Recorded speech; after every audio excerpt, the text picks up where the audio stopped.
Hello everybody, this is Backblast. Here I am again on my Chester Zoo build, and what we're going to be doing today is quite a challenging build, I think, and it's going to be this area here.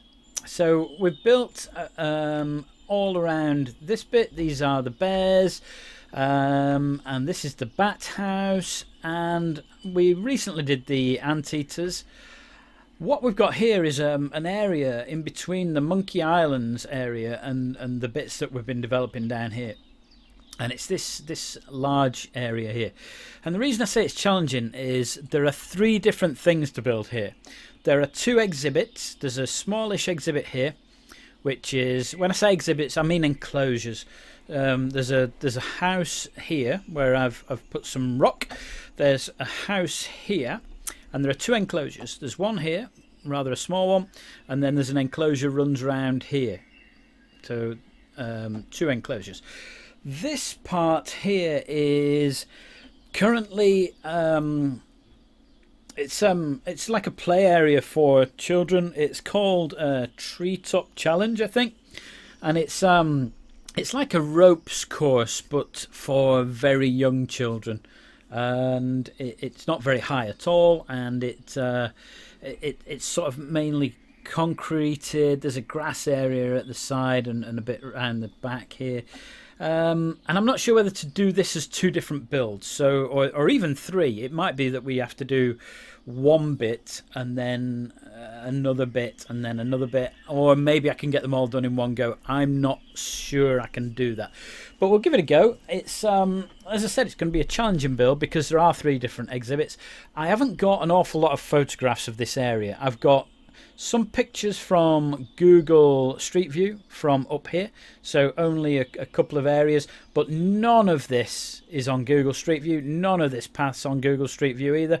I've got some overhead photographs which are very old and don't include the new area. I do have some pictures of this from the people who built it, so that will be quite useful.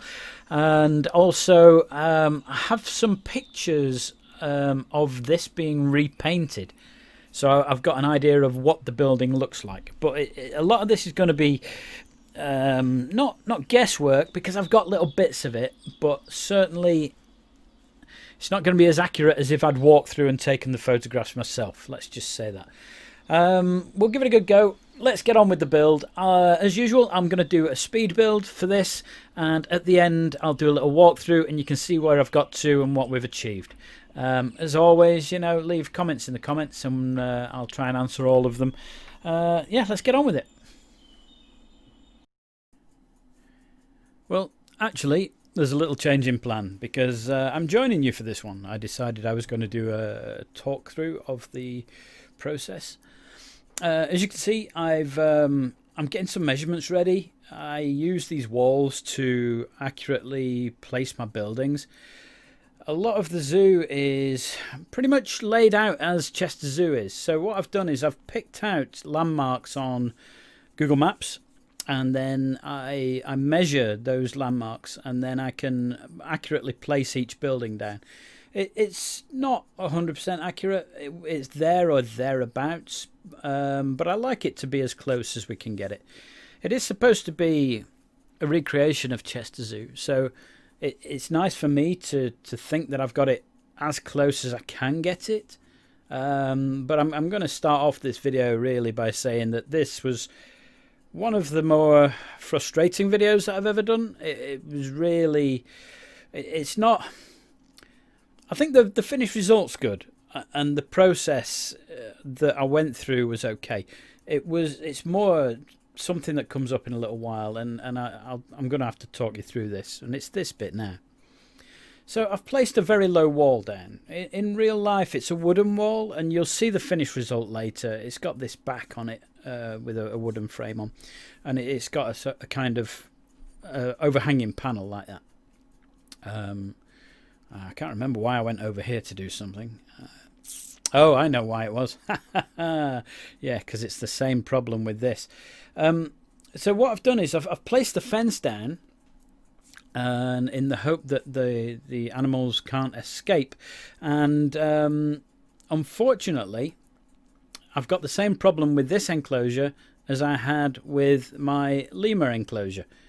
The two buildings that you use to get in and out of the area in the lemurs, I mean, they look great in game. I've done a really good job. I think I've done a really good job.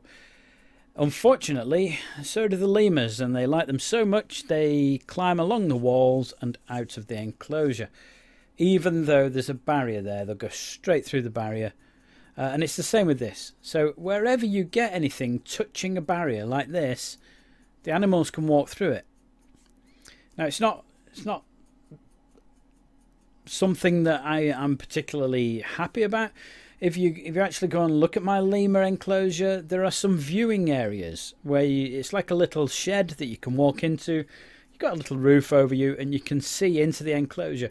Those little viewing areas are about 2-3 feet away from the enclosure in game, because you can't put them any closer than 2 or 3 feet.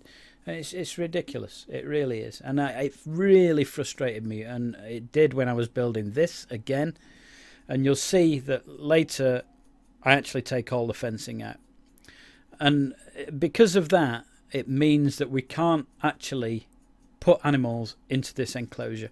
You've got two options, really. You can have the enclosure as it looks at Chester Zoo, with the wooden panelling, and that's how I've built it.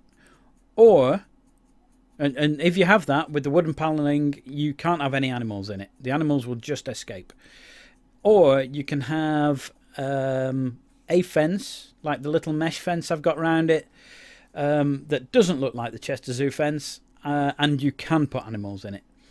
So the animals that are in this enclosure are actually the things like tamarins, which are very small monkeys, and also the other building that's part of this set of enclosures. It's called Miniature Monkeys, the area.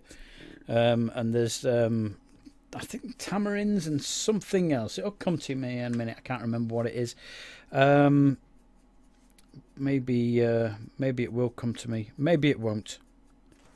Anyway, the fact is, it was just so frustrating for me trying to build it that I didn't enjoy building it. It wasn't something that I particularly enjoyed. Although I've looked back at the finished result now, and I actually quite like what I've done. So I think it looks all right. I just didn't enjoy it.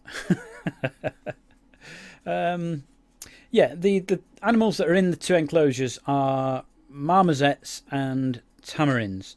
So we haven't got any of those in game. So we've had to use the capuchins, which is fine. They're about the same size in real life. And therefore, I felt that that was a good animal to test in the actual enclosure. However, as I've mentioned, because of the fencing issues, I took all the animals out of the enclosure. So if you do actually download my Chester Zoo from the Steam Workshop, this enclosure, unfortunately, will not have animals in it, and will not be able to support animals as it stands. You will have to take the wooden fencing away and put in a little mesh fence, but that's entirely up to you. So if you want it to work as an enclosure, it won't look like Chester Zoo. Wow, it did frustrate me. I need to go and have a lie down somewhere, I think. As you'll find out at the end of this video, we didn't manage to get any of the other enclosures built, or the treetops playground area. It was just too much to do in the time that I had available. And the shenanigans with the animals not working. And you'll see in a minute, I put all the panelling round as I wanted it to look, and then I tried the animals and it just didn't work. They can escape everywhere. Yeah, it was really frustrating. But there you go. There you go. I'm happier now. Honestly, I am. I'm happier. I'm calm. I'm a calm person. There you go. So this is what I was trying to say. It's a kind of wooden panel like this. It's lovely and smooth. It looks very nice. It was recently repainted, as you can find on the people who repainted it. They've put it on their website. They were very pleased with it, and so they should be. It looked very, very nice.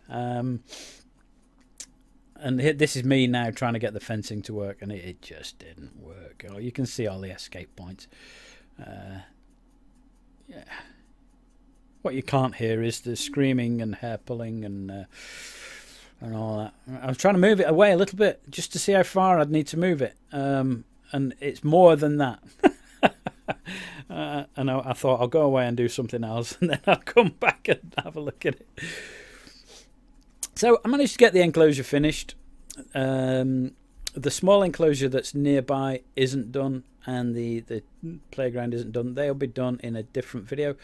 I think I'll get them both done in one video, because the other enclosure that's nearby to this is very, very similar. It's made out of the same building materials. The enclosure's made of the same materials, so I just need to sort of copy the fence over. Obviously, it's a different shape and a different size, but at least I've actually made the fence, and I'm happy with how that looks.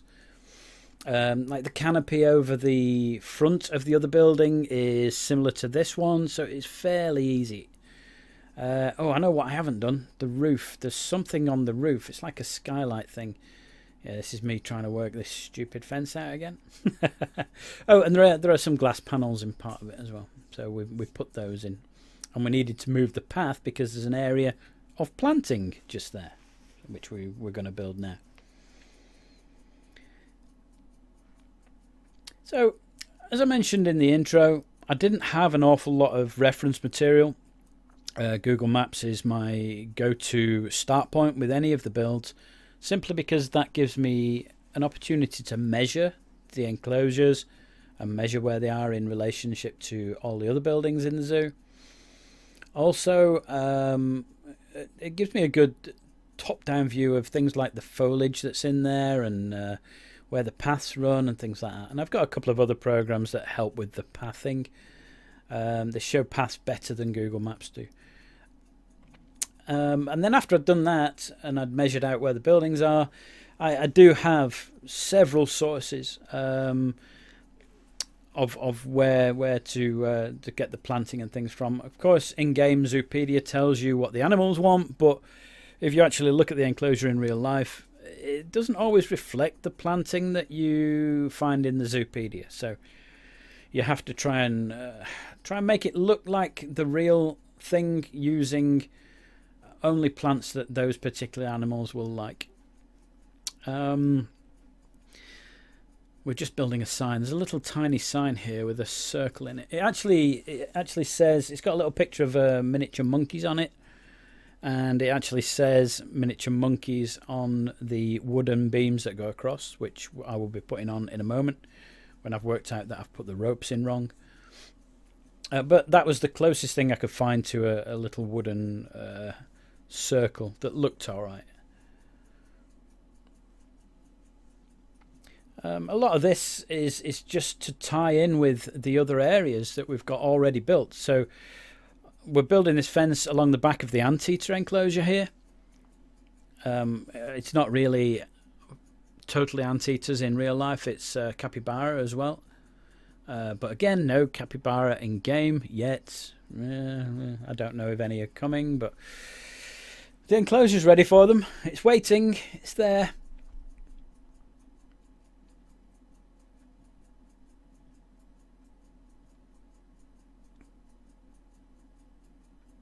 Just trying to get this looking a bit more realistic to real life. There's a little bit of a concrete change there and some nice little planting. I think that actually looks quite good compared to the real area. It worked out quite nicely.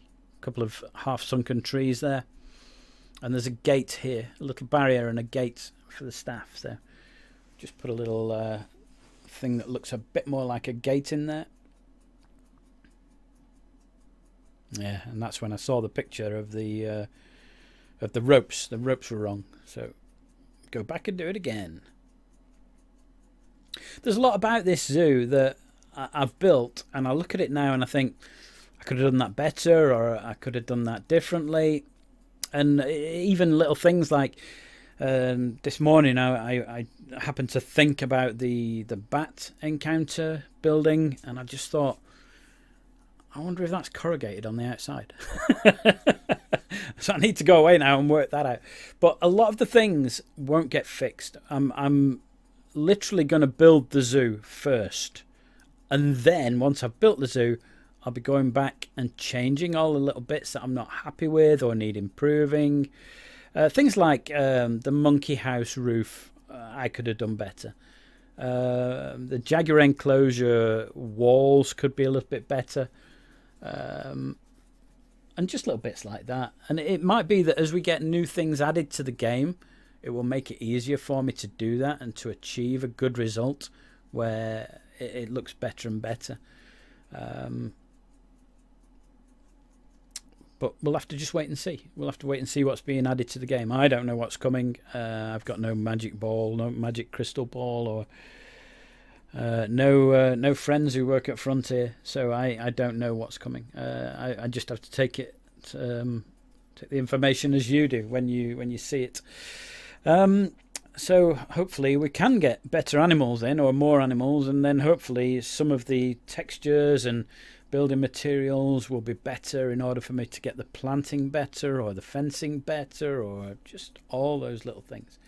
So there are little bits in there that I know aren't quite right or need changing, but I can spend hours and hours going back and just redoing little bits. And I want to get the zoo finished. Not because I'm bored of it, far from it. I'm actually enjoying it more at the moment than I have been doing.